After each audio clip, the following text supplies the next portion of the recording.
ये आकाशवाणी लखनऊ है। अब आप शाइस्ता बानो से इलाकाई खबरें सुनिए। वज़ीर-ए-आज़म नरेंद्र मोदी आइंदा 22 जनवरी को भगवान राम के मुजस्समे को अयोध्या में अज़ीमुश्शान मंदिर के गर्भगृह में नस्ब करेंगे। कल नई दिल्ली में श्री राम जन्मभूमि तीर्थ ट्रस्ट के नुमाइंदे वफ़द ने वज़ीर-ए-आज़म से मुलाकात कर तक़रीब में शामिल होने की दरख्वास्त के साथ दावतनामा दिया। वज़ीर-ए-आज़म ने इस दावत को कबूल कर लिया। बाद में वज़ीर-ए-आज़म ने सोशल मीडिया प्लेटफॉर्म पर एक पोस्ट में इसका जिक्र किया। उन्होंने राम मंदिर प्राण प्रतिष्ठा प्रोग्राम में शरीक होने का मौका मिलने पर खुशी का इजहार किया है।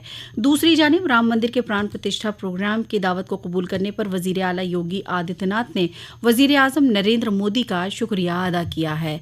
नायब वजीर आला केशव प्रसाद मौर्य ने कहा कि वजीर आजम नरेंद्र मोदी 22 जनवरी को अयोध्या आ रहे हैं। ये दिन हम सब की जिंदगी के लिए तारीखी होगा।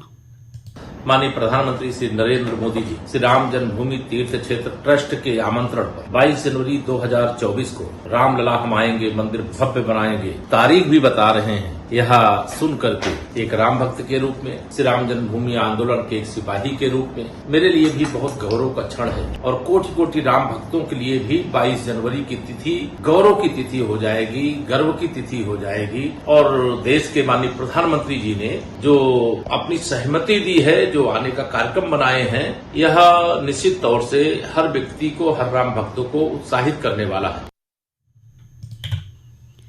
उत्तर प्रदेश के वजीर आला योगी आदित्यनाथ आज बागपत के नांगल गांव में वाक़ श्री गुरु गोरक्षनाथ आश्रम में मुनक़दा श्रीमद् भागवत महापुराण कथा ज्ञान यज्ञ में शामिल हुए। इसके अलावा वजीर आला आज बड़ौत नगर के वैदिक कॉलेज के मैदान पहुंचेंगे और तरक्याती कामों का संग बुनियाद रखेंगे और मानवन करेंगे।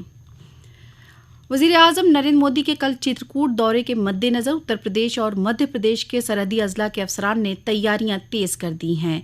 वज़ीर आज़म सदगुरु सेवा संघ ट्रस्ट जानकी कुंड के सरबराह आनजहानी अरविंद भाई मफतलाल की सवी जयंती के मौके पर मुनक़दा प्रोग्राम में शामिल होंगे। वज़ीर आज़म इस दौरान इमरजेंसी केयर यूनिट का भी इफ्तिताह करेंगे। वज़ीर आज़म नरेंद्र मोदी के मन की बात प्रोग्राम की तरगीब से उत्तर प्रदेश के अमरोहा के गजरौला रिहायशी राम सिंह बौद्ध ने रेडियो का एक शानदार म्यूज़ियम बनाया जो 2014 में शुरू हुआ था। म्यूज़ियम में अब तक 1400 से ज़ायद रेडियो का एक शानदार मजमुआ है।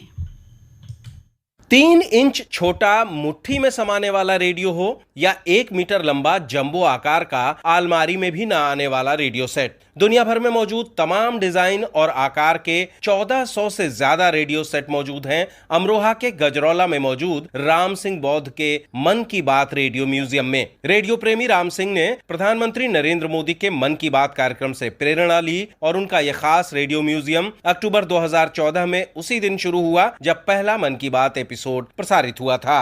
राम सिंह के पास सन 1920 से लेकर अब तक के रेडियो सेट मौजूद हैं और उनका दावा है कि इतने रेडियो सेट का संग्रहालय और कहीं नहीं है। वो चाहते हैं कि रेडियो जैसी क्रांति के बारे में नई पीढ़ी जाने और विभिन्न प्रकार के रेडियो मॉडल से रूबरू हो। अमरोहा में मरगूब हुसैन के साथ सुशील चंद्र तिवारी, आकाशवाणी समाचार, गोरखपुर।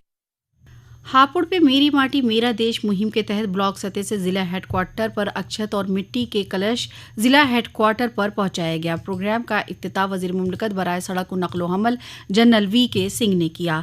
कानपुर शहर में वजीर आजम नरेंद्र मोदी की अपील पर जिला इंतजामिया के जरिए अमृत महोत्सव के तहत वाल्मीकि पार्क मोती झील में मेरी माटी मेरा देश प्रोग्राम का इनेकाद किया गया। इस दौरान सजे हुए मिट्टी और अक्षत के कलश को इज्जत के साथ रखा गया। प्रोग्राम में मुजाहिदीन आज़ादी के कुनबे, कानपुर शहर के मेयर समेत अवामी नुमाइंदे मौजूद थे। सहाफियों से बात करते हुए रुकने असेंबली गोविंद नगर सुरेंद्र मैथानी ने मुल्क के वजीर आजम नरेंद्र मोदी का शुक्रिया अदा करते हुए कहा कि मेरी माटी मेरा देश प्रोग्राम के जरिए वजीर आजम ने मुल्क की मिट्टी को इज्जत के साथ जोड़ते हुए शहीदों के कुनबों को एजाज दिया है। अम्बेडकर नगर में आज़ादी के अमृत महोत्सव के तहत मेरी माटी मेरा देश अमृत कलश यात्रा जिले मजिस्ट्रेट अविनाश सिंह की सदारत में लोहिया भवन अकबरपुर अम्बेडकर नगर में सकाफती प्रोग्राम का इनेकाद किया गया। ये कलश यात्रा सभी तरक्याती ब्लॉकों नगर पंचायतों से मेरी माटी मेरा देश कलश यात्रा जुलूस की शक्ल में मुख्तलिफ रास्तों से होते हुए लोहिया भवन पहुंचा। इसी के साथ आकाशवाणी लखनऊ से इलाकाई खबरें खत्म हुई।